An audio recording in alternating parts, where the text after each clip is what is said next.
Hello दोस्तों, उम्मीद करती हूँ आप लोग अच्छे होंगे। दोस्तों, अगर हमारे चैनल को आपने सब्सक्राइब नहीं किया है तो प्लीज़ सब्सक्राइब कर लें। बेटे की हसरत। शाम का वक्त था। ऑफिस से घर आने के बाद आमिर फिर से ऑफिस के फाइल में उलझा हुआ था। तभी आमिर का 10 साल का बेटा पास आया और बोला, पापा, क्या मैं आपसे कुछ पूछ सकता हूँ? हाँ, पूछो। फाइल से नज़र हटाए बगैर आमिर ने जवाब दिया। आप 1 घंटे में कितना कमा लेते हैं? बेटा ने पूछा। इस अजीब सवाल पर आमिर को गुस्सा आया। उसने जवाब दिया, तुम्हें इससे क्या मतलब? क्यों बेकार के सवाल पूछकर मेरा वक्त बर्बाद कर रहे हो? देखते नहीं मैं काम कर रहा हूँ। पापा, मैं जानना चाहता हूँ, प्लीज़ बताइए ना। आप 1 घंटे में कितना कमा लेते हैं? पिता ने कहा, 1000 रुपये। ओह! बेटा सिर झुकाकर कुछ सोचने लगा।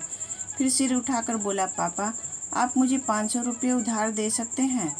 यह सुनना था कि आमिर का गुस्सा और बढ़ गया। वह बेटे को डांटते हुए बोला, अच्छा, तो तुम इसलिए मुझसे मेरी सैलरी पूछ रहे थे? तुम्हें खिलौना या कोई फालतू सी चीज़ खरीदनी है? अब एक लफ्ज़ कहे बगैर सीधे अपने कमरे में जाओ और सो जाओ।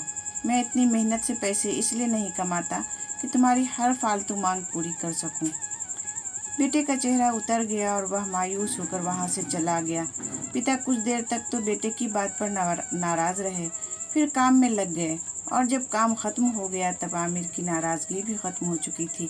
अब उसे अपने बेटे का ख्याल आया और अपने खुद के सलूक पर दुख होने लगा। वह सोचने लगा कि हो सकता है बेटे को सच में किसी ज़रूरी चीज़ के लिए 500 रुपये की ज़रूरत हो। वो वैसे भी हर वक्त पैसे नहीं मांगता। आमिर बेटे के कमरे में गया। बेटा बिस्तर पर लेटा हुआ था। पिता ने पूछा, सो गए क्या बेटा? बेटा फौरन उठकर बैठ गया और बोला, नहीं पापा, मैं जाग रहा हूँ।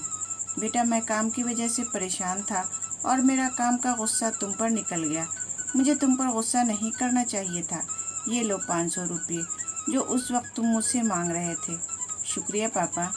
बेटा खुश हो गया। 500 रुपये एक तरफ रखकर उसने अपने तकिए के नीचे दबे कुछ नोट निकाले और उन्हें गिनने लगा। यह देख आमिर को फिर से गुस्सा आने लगा। आमिर गुस्से में बोला, जब तुम्हारे पास पहले से ही पैसे थे तो तुम और पैसे क्यों मांग रहे थे? क्योंकि मेरे पास पूरे पैसे नहीं थे पापा, अब हैं। बेटे ने मासूमियत से जवाब दिया। पापा, ये लीजिए 1000 रुपये। क्या इससे मैं आपका 1 घंटा खरीद सकता हूँ? प्लीज़ पापा, कल आप घर जल्दी आ जाना। मैं आपके साथ रात का खाना खाना चाहता हूँ। बेटी की बात सुनकर पिता सन्न रह गए। दोस्तों, कई बार हम पैसे कमाने के चक्कर में इतने ज़्यादा बिजी हो जाते हैं कि अपने परिवार पे ध्यान नहीं दे पाते हैं, उन्हें वक्त नहीं दे पाते। ऐसे ही धीरे धीरे वक्त हमारे हाथ से निकलता चला जाता है और हम अपनों से दूर होते चले जाते हैं। तो दोस्तों, उम्मीद करती हूँ ये कहानी आपको पसंद आई होगी। इस कहानी पर आपकी क्या राय है हमें कमेंट करके ज़रूर बताएं। कहानी पसंद आई हो तो लाइक और शेयर करना बिल्कुल भी ना भूलें। चैनल पर नए हो तो चैनल को सब्सक्राइब ज़रूर करें। कहानी पूरा सुनने के लिए आपका बहुत बहुत शुक्रिया दोस्तों।